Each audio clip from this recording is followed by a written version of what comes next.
Hey, hello everyone. I think welcome again to speaking to the best content marketing leaders across the world.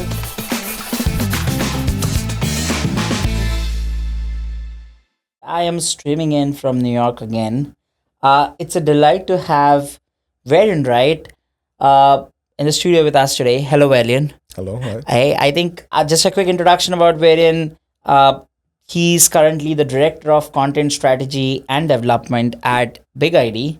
Almost 4 years into the journey now, hmm right? I think Varian has a fantastic set of experiences of working in media companies, then eventually working in a content company like a content lead, moving up the ladder to working as a content strategy leader, particularly at a large company like Big ID, uh, wherein you also have a parallel entrepreneurial stints. There's so much someone can learn from you. I think it's a pleasure to have you today. Thank you. I appreciate it. It's a pleasure to be here.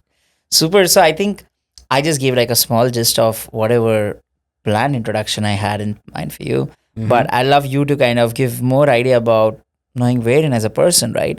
Where did you grow up? What did you I mean, I think if you're telling before the interview, you grew up and you were born in Jamaica, Yeah. you grew up over there, came in early in life over here. Uh, Love to get a sense around how did you land up into marketing as a domain? I mean, not marketing, but media as an industry, marketing as a domain. Love to get more insight on that. Yeah. It's actually a very interesting story. So in high school, I was actually selected for a program called Torch, which is Together Our Resources Can Help. The foundation was actually built on the fact that within the realm of advertising and communication, it lacked the level of diversity. So they brought inner city high school kids into these environments, and what was really cool about it, we'd meet every Wednesday throughout the school year, and we'd do different projects. Like for perfect example, they exposed us to so much different medias and mediums. So like 1 month it would be video, and we'd actually go to MTV and shadow individuals in terms of like watching what they do with their job. I remember going to a variety of different advertising agencies, learning what they do, just so that we got enough insight to say, all right, I can see myself or picture myself in these roles and doing this or that. So for me, it kind of just became an experience where I learned a lot through that experience, and also kind of helped build my identity within the marketing realm. So that kind of was what opened the door for me to really step into marketing, because I essentially, like it showcased exactly what I think my passions existed at the time. Like I was a Right. graphic designer. So as a graphic designer, I was like, all right, I'm gonna definitely go the advertising agency route. I actually got an internship at 16 years old at an advertising agency, really small agency called Mark USA at the time.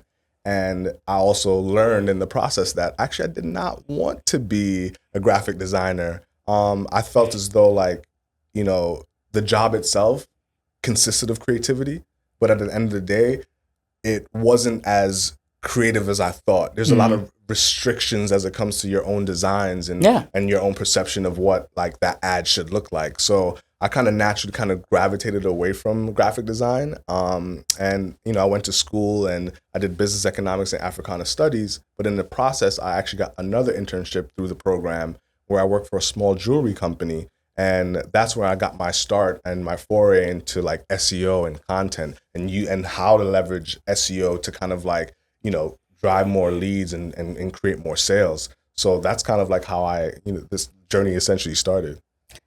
Interesting. I think you said something about you should be knowing what not to do before you know what to do.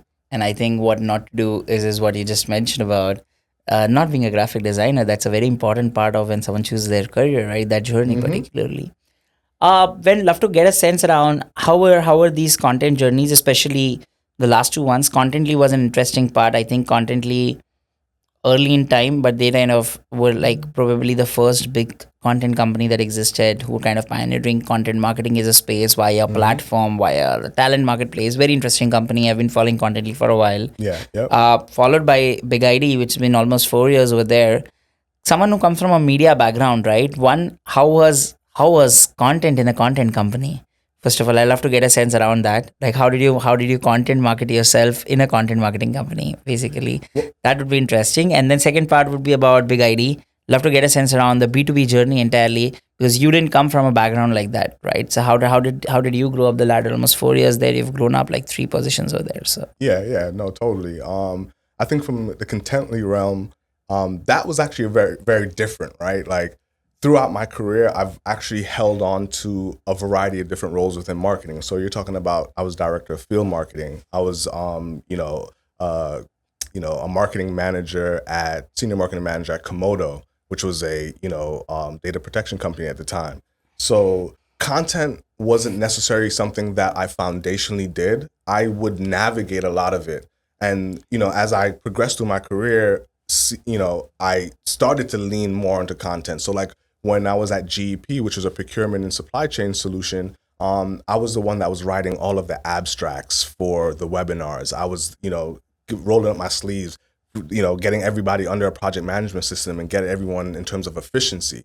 So from that role, I actually went to Contently as a director of marketing to kind of step into the role to kind of manage the organization, what we do internally as a marketing team. So content wasn't necessarily from my perspective, it wasn't something that I had to really kind of focus on, because obviously I'm around amazing content writers like Joe, as we mentioned. So, he really took the charge and the lead in those areas. But for me, it was more about the marketing operation side of it. How do we, fine tune our leads and our systems to make sure that, we're getting the right leads to our sales team. So interestingly enough, when I went into the direction of Big ID, which is, basically a Big ID is a data security and data privacy and AI governance solution. When I started there, I actually started as a senior product marketing manager for our data privacy solutions. Okay. So as you can imagine, I stepped into a role where, number one, I didn't know anything about data privacy. I knew, I have some enterprise data management background, but I didn't really understand the interconnectedness as it comes to data privacy and data rights and how data should be managed. I had to learn all of that in the process. And Big ID actually gave me the space to learn and grow in terms of understanding the needs of a CPO as it relates to data privacy, whether they needed a privacy impact assessment, whether they needed a data rights management solution, all those varying things. So I had to really get a deep understanding of, our data privacy solutions and how it's kind of connected to the external world, right? So after a year of being in that role, and I worked my butt off, I ended up becoming director of product marketing for data privacy as well. And as I stepped into that role, I kind of started to understand how data security and data privacy and all those elements started kind of bleeding into each other. So one of the reasons why I kind of stepped into the content strategy role was because I had a better understanding of how that interconnectedness essentially is necessary to have those, impactful conversations and make impactful content to, have a CISO or a CPO kind of collaborate and have an understanding of what Big ID brings to the table for them to actually achieve compliance. Very interesting. And I think a lot of it was also learned because Contently as a company also did a lot of content strategy work for other customers. So I'd love to get a quick sense around what is the importance of having a content strategy team in place. I mean, a lot of people undermine it. They say that, oh, there's going to be a marketing team and then there's going to be a content writing team. It usually doesn't work. The content strategy is as equally important in the middle. I mean, before you went into execution, right? Love to get a sense around what are your thoughts on content strategy as a role, because I don't think that role is still mainline enough. I mean, either they're marketing strategists or they're marketing managers or they're just content writers. This role of content strategy lead that exists, right? What is the importance of that role? Yeah, I 100% agree with everything that you just said. And, I feel as though my experience at Contently was what actually got me into the door with Big ID, because I was able to kind of explain how necessary content is, especially the strategy itself.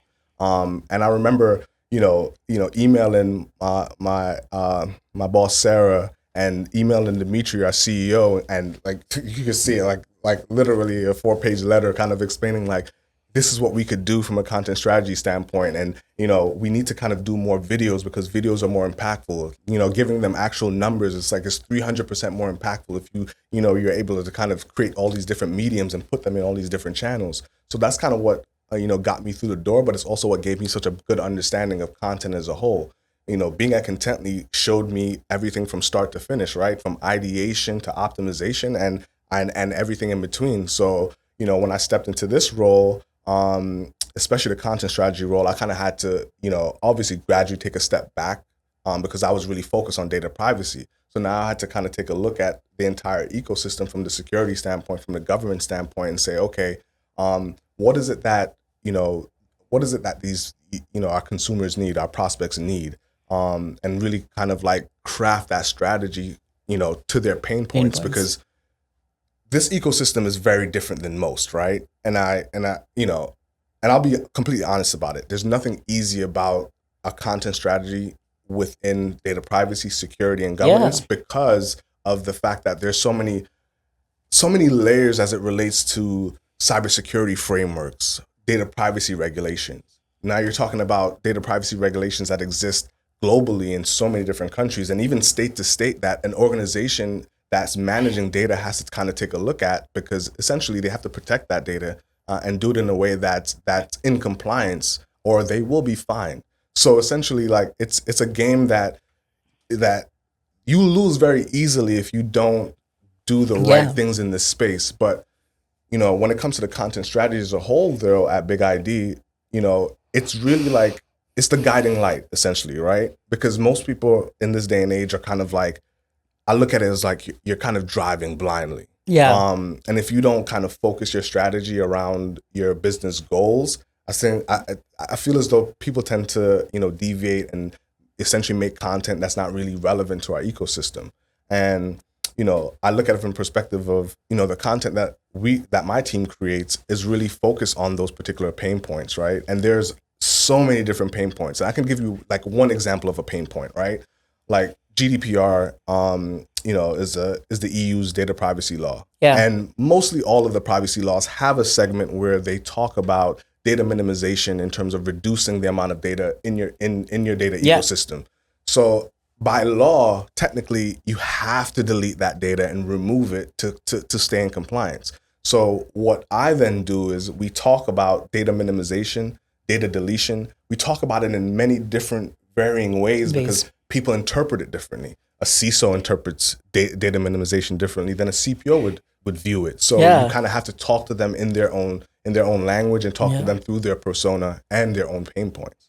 So, and interestingly, just would love to also understand deeper into the role of building this content conviction amidst teams, right? Because I think many times, in fact, I think a lot of leaders struggle with the fact that their organizations are not bought into the impact of content. I think in your case, you were saying it has been one of the biggest lead drivers for you from a growth lens, right?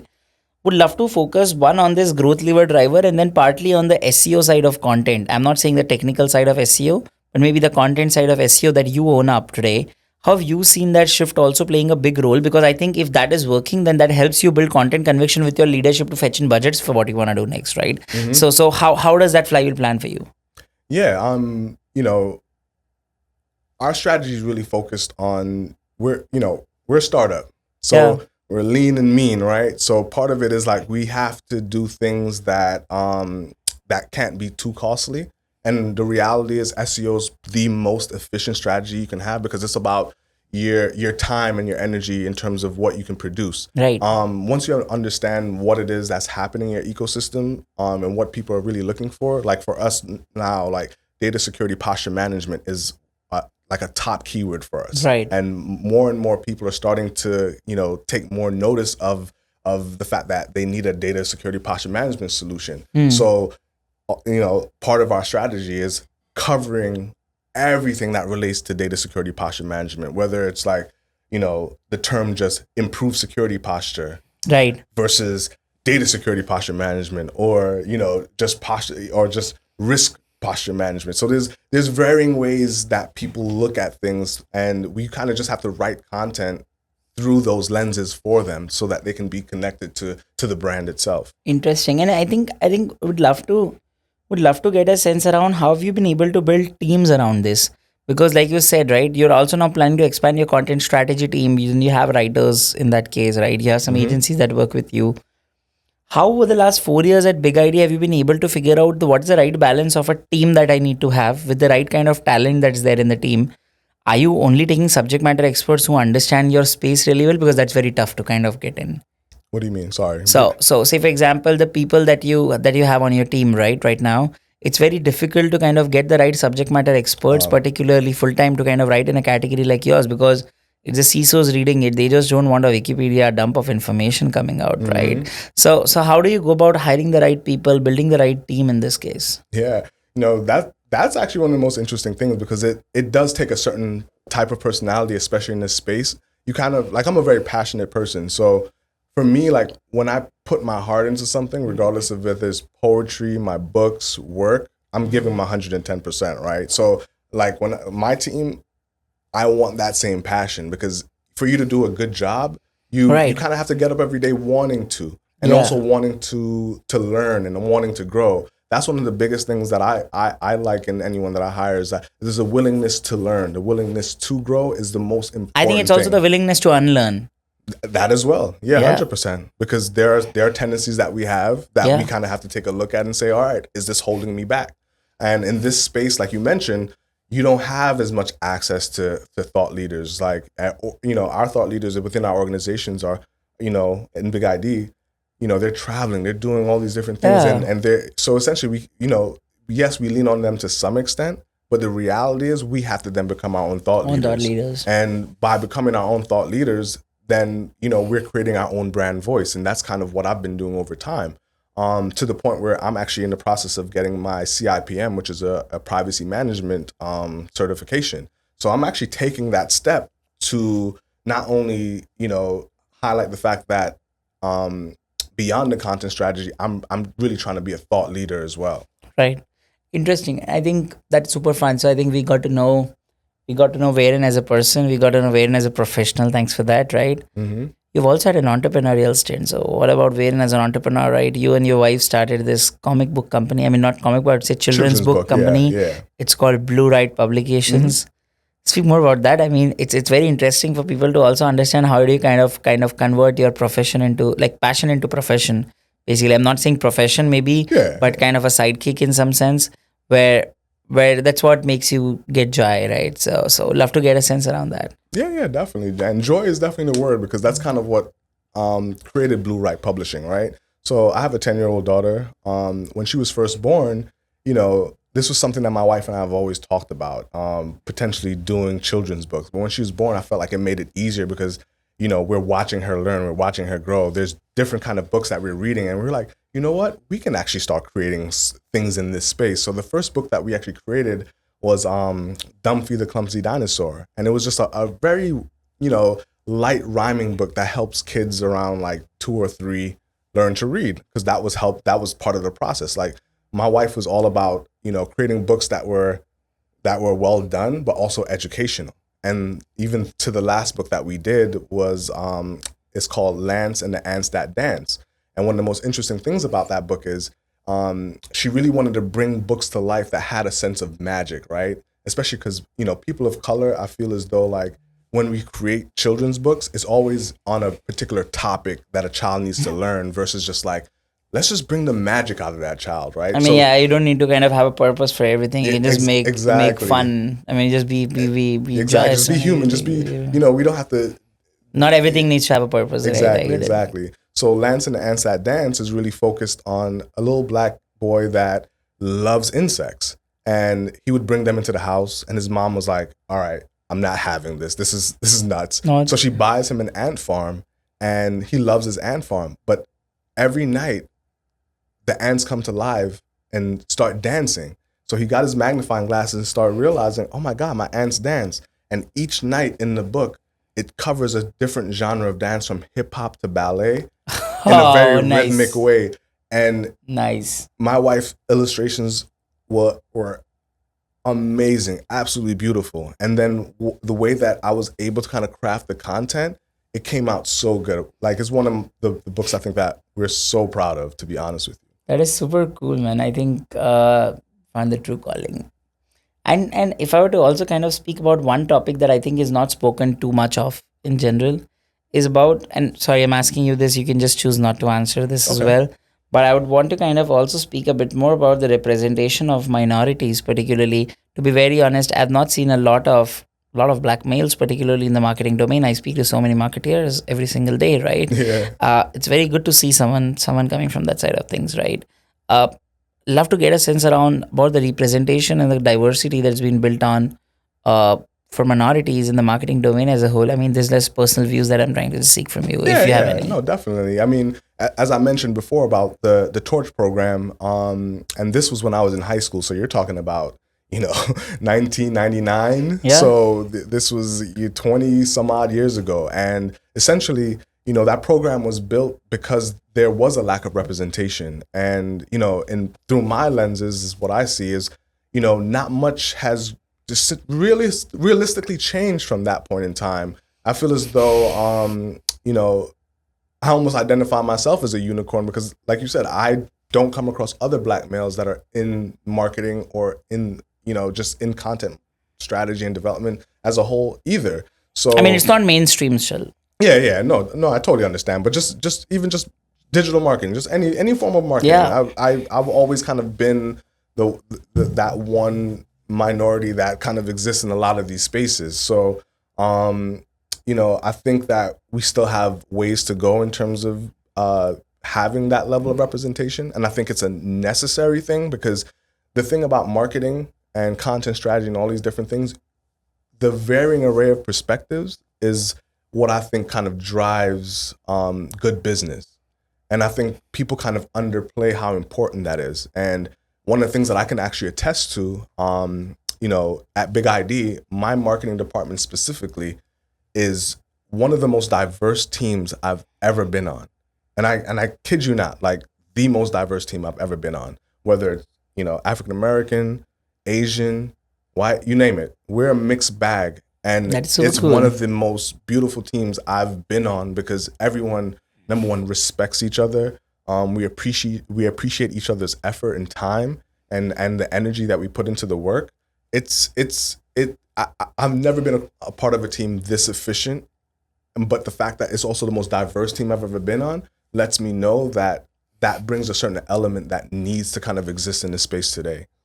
And that is super cool. Thanks for the insights. So there, wherein I think also love to get a sense around. You are in a company which is in the AI governance space. What about your own AI? I mean, are you using some kind of generative AI in your marketing solutions as a part of your content roadmap for the next year? Are there like any AI plans that you kind of plan to do? Any cooler things, anything's mainline, or are you still in the learning phase right now? Where are you right now in the AI journey? Yeah, I mean, the reality is like, we're a startup. So when new technology comes about, then this has been happening for the last 20 years for me, right?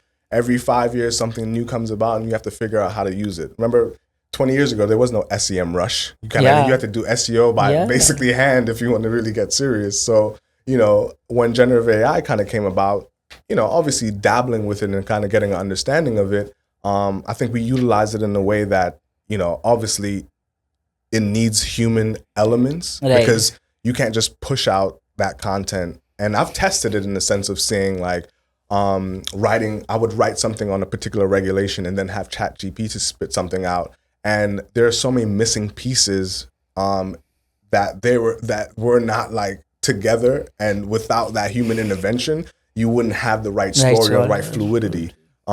So I kind of look at ChatGPT more so than just creating content for me, but I look at it more of a creative tool, right? Right. Because sometimes it's about how it helps you frame, how it helps change your perspective on how that content should look or how it should relate to a particular persona. I think that's probably one of the most important things because you're using generative AI in your content strategy bit rather than just not creating it. Why there? Sorry? Basically using generative AI to not just create the content, but using it in your content strategy piece particularly. Yeah, definitely. Because it's a driver, right? It helps you boost efficiency in a way that, normally when you're talking about ideation may take, each individual is different. It can take maybe 5 minutes, might take someone an hour. It all depends on the particular topic or at hand, right? So I feel like ChatGPT is really good at the ideation portion, but the creation portion is where the human element has to come in so that you're making sure that you're actually speaking to that persona in the language that they want to be spoken to, because ChatGPT is going to be very general in their approach, right? I mean, granted, I know there are certain prompts that you can get very detailed with, but I feel as though you're still not going to get the same kind of language As necessary per to the humans, connect with those readers. That's super cool, Verrion. I think love to get a sense more around. You work in a company like a Big ID, which is into the entire AI governance bit. I still don't know. While AI is the talk of the town, LLMs are the buzzword around. I don't know how much of enterprise adoption is still happening well. And I think especially that is because of all the security compliance guidelines of LLMs that are there. People are not ready to kind of put out. The large companies putting out large sets of PRs around what they want to do, what they don't want to do. Given you know about AI governance now, given a company like Big ID, how do you look at AI governance for marketing teams across the board? This is for all the people in the audience who are marketers, particularly, especially the leaders who are trying to think about the AI aspect of it, but haven't got permissions from their management to kind of get this implemented across. How do you look at AI governance for marketing? Yeah, that's interesting because I feel like for marketing, I feel like it's more of an open door. Just because I feel as marketers, especially as it relates to content, we should it's about focusing on the content, right? Most people are afraid of what can be put into those large language models. But as a marketer, we're not going to put a marketing list or, sensitive data into these situations. For like my team, it's all about, like I said, helpful in terms of ideation. So I feel as though marketers shouldn't really be afraid of leveraging it because the security issues that really exist with the development side of it in terms of like, how these models are trained and all these varying things. So you see where like the EU AI Act came about. Yeah. And that's really focused on, its development and also how it's also utilized across across organizations. So, I just think, you kind of have to approach it in the right way for your organization, but also clearly be mindful of ensuring that, number one, sensitive data, secrets, all these varying things are not kind of inputted into these large language models because you don't know where that information will end up. And like I said, it's just about constantly being aware and being safe because, most people view marketing as a problem as it relates to sensitive data because we're the ones that essentially are leveraging that information. Yeah. So we just have to be very aware and mindful of how we approach using large language models like ChatGPT. That is insightful. I think thank you so much for kind of highlighting that answer. I think we're in the last flag of the conversation, right? This is a challenge this is a section that I own particularly. Okay. We're gonna go into a rapid fire challenge, right? I'm gonna shoot out questions to you. You got 6 seconds to answer them. Whatever on the top of their mind, just speak it out. Okay. Right? All right. Let's go. So, yeah, favorite sport? Oh, football. Football. What team? Green Bay. Go Pack, go. Ask you a difficult question. Okay. Favorite food, comfort food? Thai. Is it? Yeah. What? Thai food. Top 3 Thai dishes. Literally just had a shrimp pad see ew last night. So. Ah. And any of the curries, I love a green curry too. Like, I mean, honestly, like I just love it.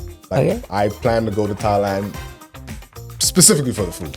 You should talk to me after this. I was just in Thailand like last month. All right, Yeah. definitely. Humble brag. Humble brag. Oh, actually, interesting enough, I won a Hermes Award for a video that I created called I Am AI. So what I did was I actually took Snapchat and created a filter that made half my face a robot, and I spoke the poem about AI, the risks, the rewards, the benefits.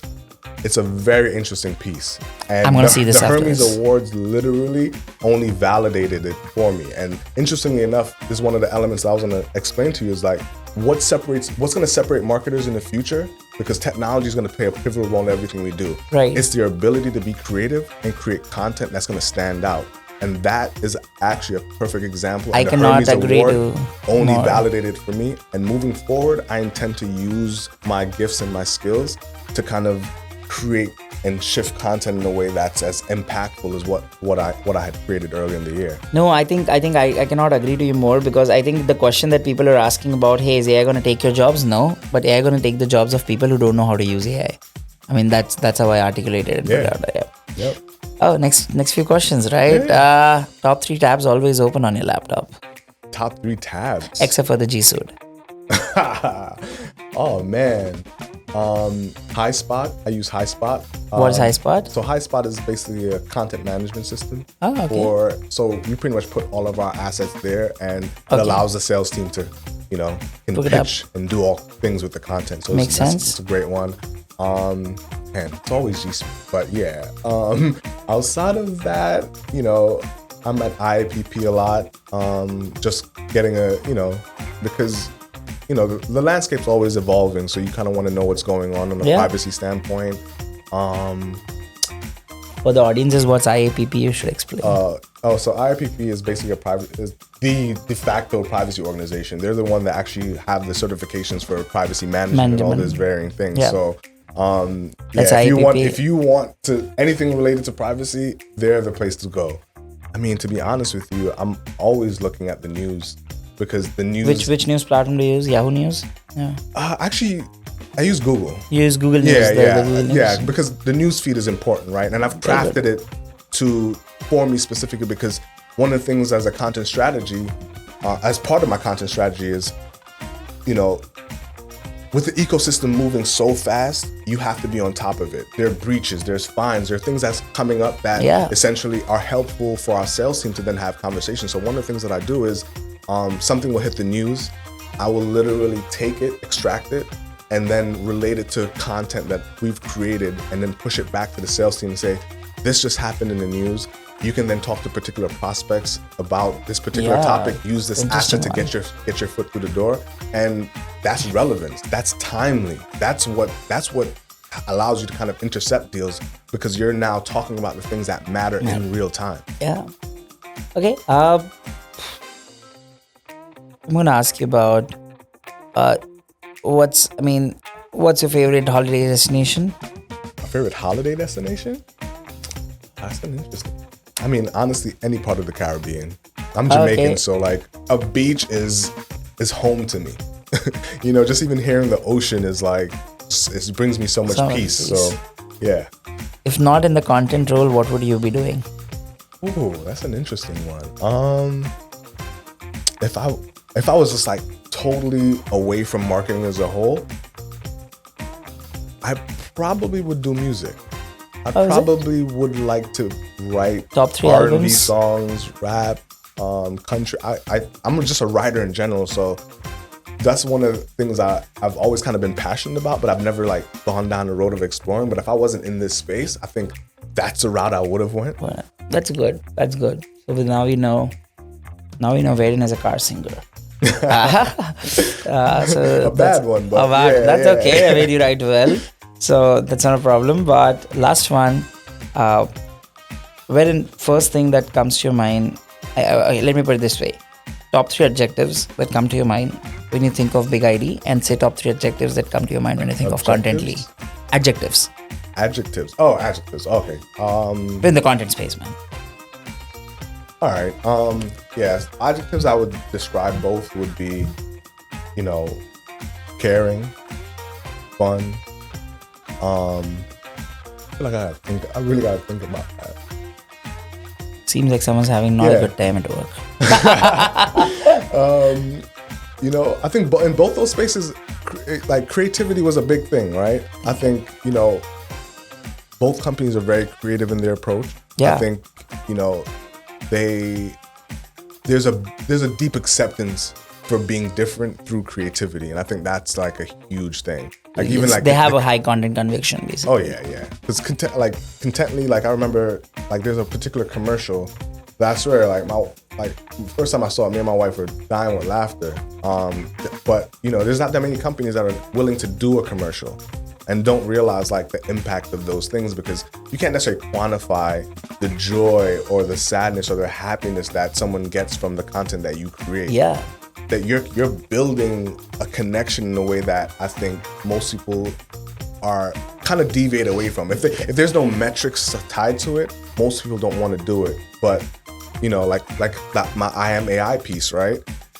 So many people had good rapport with it and really enjoyed the video because it's something different. It's something new.